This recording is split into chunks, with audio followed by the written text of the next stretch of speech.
വിമർശനം രണ്ട് തരമുണ്ട്. ഒന്ന് നല്ലത്, മറ്റൊന്ന് നാശം വിതയ്ക്കുന്നത്. ഈ രണ്ട് ഗണത്തിൽപ്പെടുന്ന ആൾക്കാരെയും നമുക്ക് കണ്ടെത്താൻ പറ്റും. നല്ല വിമർശനം നമ്മൾ വായിക്കുന്നൊരു കാര്യമാണ് എഫേസസ് 4:26 വചനം. അവിടെ പറഞ്ഞിരിക്കുന്നത് കോപിക്കാം എന്നാൽ പാപം ചെയ്യരുത്. എന്താ അതിൻ്റെ സൂചന? കോപം നല്ലതുകൊണ്ട് നാശം വിതയ്ക്കുന്നതുകൊണ്ട്. അതാ പ്രഭാഷകൻ 1:22 നമ്മൾ വായിക്കുന്നത് അനീതിയായ കോപം നാശം വിതയ്ക്കുന്നതാണ്, അതിന് നീതീകരണമില്ല. ഏതാണ്ട് ഇതുപോലെ തന്നെയാണ് വിമർശനം. ഇംഗ്ലീഷിൽ പറയും constructive criticism and destructive criticism.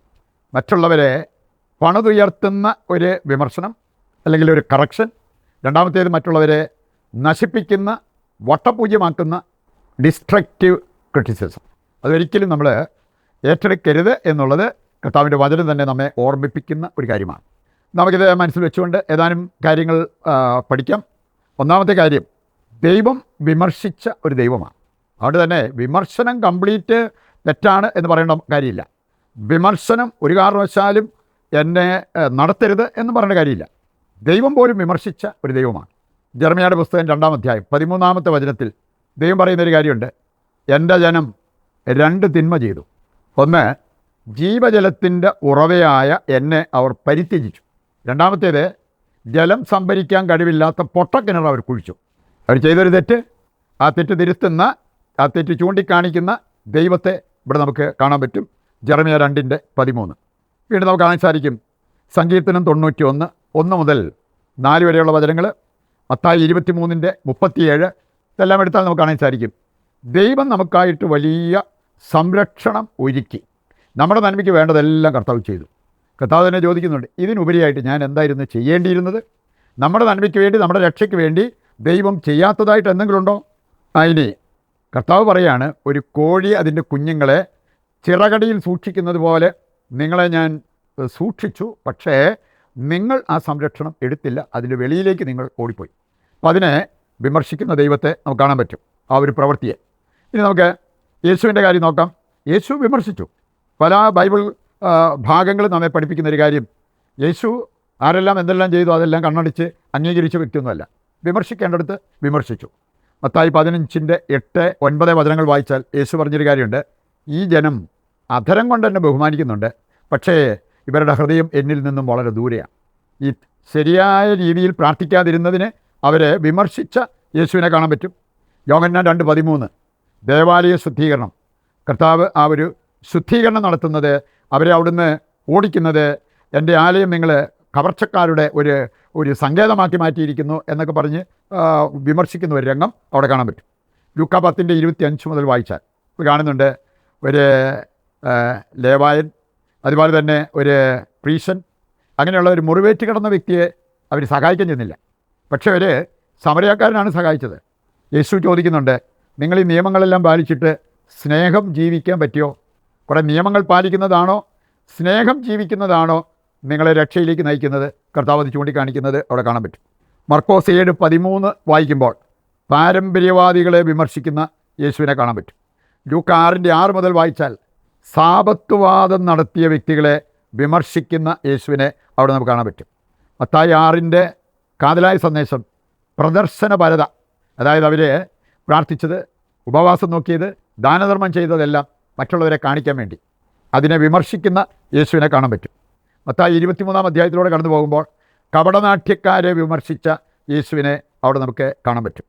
അതുപോലെ തന്നെ ലൂക്കാ 18:9 മുതൽ വായിച്ചാൽ ഫരിസേയ മനോഭാവത്തെ വിമർശിച്ച യേശുവിനെ അവിടെ നമുക്ക് കാണാൻ പറ്റും. യേശു ചെയ്ത ഒരു കാര്യവും തെറ്റല്ല. അതുകൊണ്ടാണ് വിമർശനം എല്ലാം തെറ്റാണ് എന്ന് പറയാൻ നമുക്ക് പറ്റത്തില്ല. നല്ല വിമർശനം അതുണ്ടാകാം. പ്രവാചകന്മാർ വിമർശിച്ചതിനെക്കുറിച്ച് നമുക്ക് കാണാൻ പറ്റും. 1 രാജാക്കന്മാർ 18:21 ഏലിയാ പ്രവാചകൻ ചോദിക്കുന്നുണ്ട്, നിങ്ങൾ എത്ര നാൾ ഇങ്ങനെ 2 വള്ളത്തെ കാല് വെക്കും? ദൈവത്തെ നിങ്ങൾ സ്നേഹിക്കുന്നവരാണ്, വിശ്വസിക്കുന്നവരാണെന്ന് പറയുന്നു, ഒപ്പം നിങ്ങൾ അന്യദൈവാരാധന നടത്തുന്നു. എത്ര നാൾ ഇങ്ങനെ 2 വഞ്ചിയിൽ കാല് വെച്ച് നിങ്ങളുടെ ജീവിതത്തിൽ മുന്നോട്ട് പോകും? പുതിയ നിയമത്തിലെ ബൈബിൾ കഥാപാത്രങ്ങളിൽ നമുക്ക് കാണാൻ സാധിക്കും. പത്രോസ് വിമർശിക്കുന്നത് കാണാൻ പറ്റും. അപ്പസ്തോല പ്രവർത്തനം 3:15 അവൻ പറഞ്ഞത്, നിങ്ങൾ ജീവൻ്റെ നാഥനെ കൊന്നു, അതാണ് നിങ്ങൾ ചെയ്തത്. അവൻ ജീവനുമായിട്ട് വന്നിട്ട് ജീവൻ്റെ നാഥനെ നിങ്ങൾ കൊന്നു. പൗലോസ് 1 കൊരിന്തോസ് 11-ാം അധ്യായം വായിച്ചാൽ വിശുദ്ധ ബലിയർപ്പണത്തിൽ അപാകത കണ്ടിട്ട് അവരെ രൂക്ഷമായി വിമർശിക്കുന്ന പൗലോസിനെ കാണാൻ പറ്റും. ഇങ്ങനെയൊക്കെ ചെയ്യാനായിരുന്നെങ്കിൽ നിങ്ങൾ എന്തിന് ഇങ്ങോട്ട് വന്നു? നിങ്ങൾക്ക് ഏതെങ്കിലും ഹോട്ടലിൽ പോയിരുന്ന് ഭക്ഷണം കഴിച്ചാൽ പോരായിരുന്നോ? അങ്ങനെയുള്ള ഒരു ടേമിൽ പോലും സംസാരിക്കുന്ന പൗലോസിനെ കാണാൻ പറ്റും.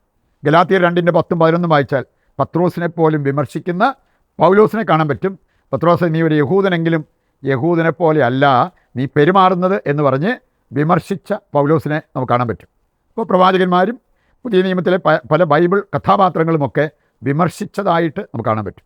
ഡിസ്ട്രക്റ്റീവ് ക്രിറ്റിസിസം, നാശം വിതയ്ക്കുന്ന ക്രിറ്റിസിസം, വിമർശനം. ലൂക്ക 5:21 യേശുവിനെക്കുറിച്ച് പറഞ്ഞത് ഇവൻ ദൈവദൂഷണം പറയുന്നു. അങ്ങനെ പോലും സംസാരിച്ച വ്യക്തികളുണ്ട്.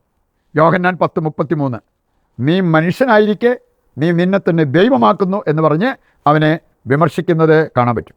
മർക്കോസ് 6:3 പറഞ്ഞിരിക്കുന്നത് ഇവൻ മരപ്പണിക്കാരനല്ലേ, ഇവനെ നമുക്കറിയാമല്ലോ.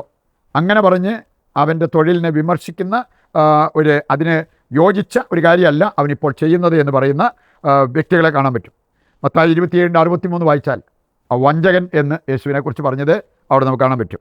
ഏതാണ്ട് ഇതുപോലെ ആരിലും യേശുവിൽ കുറ്റം കണ്ടുപിടിച്ച് വിമർശിക്കാൻ പറ്റിയെങ്കിൽ ആരിലും ഒരു നന്മയും കാണാതെ വിമർശനം മാത്രം നടത്തുന്ന വ്യക്തികളെ ഒരുപക്ഷെ നമ്മൾ കണ്ടെത്തിയെന്ന് വരും. അതല്ല നമുക്ക് ഭൂഷണമാകുന്നത്. ദൈവമക്കൾ എന്ന നിലയ്ക്ക് നല്ല വിമർശനം നല്ലതാണ്. നാശം വിതയ്ക്കുന്ന വിമർശനം നാം ഒഴിവാക്കിയിരിക്കണം. അതിനുവേണ്ട കൃപയ്ക്കായി പ്രതിഷ്ഠാജപത്തിൽ പങ്കുചേർന്ന് നമുക്ക് പ്രാർത്ഥിക്കാം. ഇന്നിൻ്റെ എല്ലാ പ്രാർത്ഥനാ നിയോഗങ്ങളും നിശബ്ദതയിൽ ദൈവകരങ്ങളിൽ ഏൽപ്പിക്കാം. കർത്താവ് നമ്മുടെ എല്ലാ ആവശ്യങ്ങളും നിറവേറ്റി നമ്മെ അനുഗ്രഹിക്കും എന്നുള്ള ആ ഒരു ശുഭാപ്തി വിശ്വാസത്തോടെ ദൈവത്തെ സ്തുതിച്ചുകൊണ്ട് ദിവ്യകാരുണ്യത്തിൻ്റെ ആശീർവാദം നമുക്ക് സ്വീകരിക്കാം. യേശുവേ നന്ദി, ഹല്ലേലൂയ. കർത്താവേ, ഞങ്ങളുടെ എല്ലാ പ്രാർത്ഥനാ നിയോഗങ്ങളും അവിടുന്ന് സ്വീകരിക്കണമേ. ഞങ്ങൾക്ക് നന്മയാകുന്നത് നൽകി അനുഗ്രഹിക്കുവാൻ തിരുവുള്ളമാകണമേ. യേശുവേ നന്ദി, യേശുവേ സ്തുതി.